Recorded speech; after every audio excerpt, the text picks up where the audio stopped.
வணக்கம். நெருப்பு தமிழன்.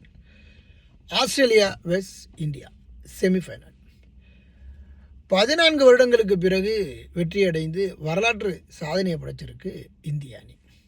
அதுவும் காலிறுதி, அரையிறுதி, இறுதிப் போட்டி அப்படின்னா கோலியினுடைய பங்கு இருந்தால் மட்டும்தான் வெல்ல முடியும் அப்படிங்கிறது மீண்டும் மீண்டும் நிரூபணம் ஆகிக்கொண்டே தான் இருக்குது. சில காலங்கள் தொடர்ந்து சொதப்பி வந்த கோலி மீண்டும் அவர் விஸ்வரூபம் அடைஞ்சிருக்கிறாரு அப்படிங்கிறது தான் இங்கே தெளிவாகுது. முற்றுப்புள்ளிகளுக்கெல்லாம் முற்றுப்புள்ளியை வச்சு கரும்புள்ளிகளுக்கெல்லாம் காணாமல் போக வச்சுருக்காரு விராட் கோலி.